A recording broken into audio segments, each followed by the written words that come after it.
Sports reporters, well, I knew damn good and well that Enes Kanter Freedom was not just going to go quietly into the night after he got thrown out of the game against the Chicago Sky when Natasha Cloud went after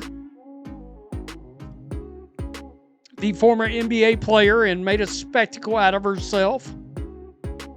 Enes Kanter Freedom is not staying silent after being ejected from the Chicago Sky game following an incident involving Natasha Cloud. According to the commentary, Kanter believes he was treated unfairly and is now demanding answers from WNBA Commissioner Cathy Engelbert. The discussion also compares the situation to previous controversial player incidents and questions whether the league applies its rules. So he is now sending a letter to Cathy Engelbert, the commissioner, and he wants some answers. Now, I'm gonna compare this to another incident that happened earlier in the year. Alyssa Thomas put her fist in Caitlin Clark's throat. And I said then, okay, they better hammer Alyssa Thomas or the government's going to get involved. Guess what? They gave Alyssa Thomas a 1-game suspension. The controversy grows as Kanter Freedom reportedly sends a letter requesting clarification about exactly why he was removed from the arena. He wants to know which policy or rule was used to justify the decision, who was responsible for ordering the ejection, and whether WNBA, Chicago Sky Arena, or security personnel were involved. The government got involved. Pretty quickly, actually. Something better happen involving identifying what an actual woman is for the WNBA, or the government is going to get involved in this. I did this video earlier. This is over at the Matrix and Roadshow channel. Go subscribe. Natasha Cloud unleashes unhinged rant against Christians. An obscenity-laced rant against Christians. The WNBA won't do a freaking thing about this. They won't. But the Chicago Sky owner, by the way, Natasha Cloud plays for the Chicago Sky, will go out there and ban Enes Kanter Freedom. They're supporting women.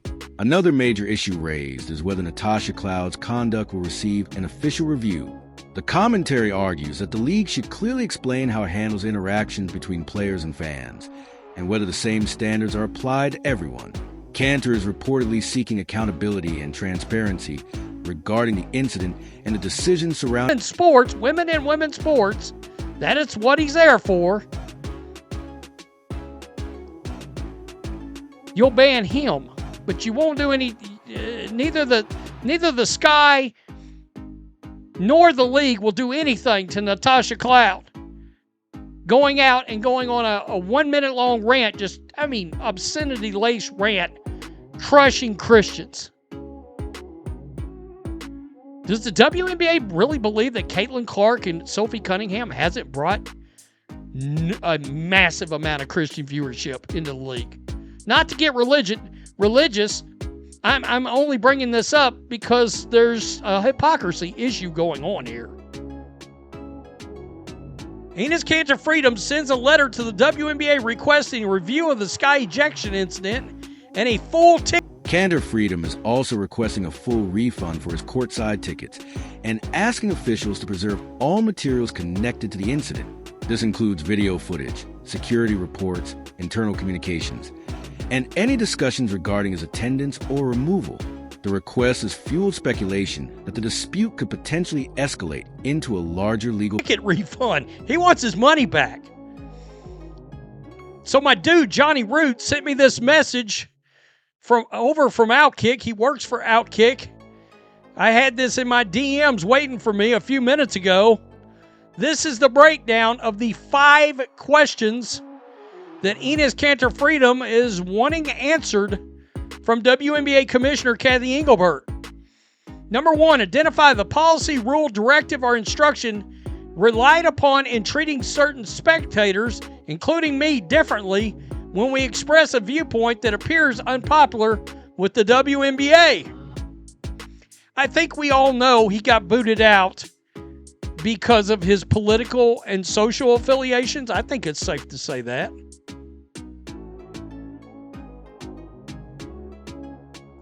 The commentator warns that if legal action moves forward, internal communications and documents could become part of the discovery process, potentially creating even more controversy for the WNBA and NBA. While these outcomes remain speculative, the situation has raised serious questions about transparency, lead policies, fan treatment, and how the dispute will ultimately be resolved. I would venture to say that the Chicago Sky owner actually targeted him because his beliefs are different. Well, that's a problem.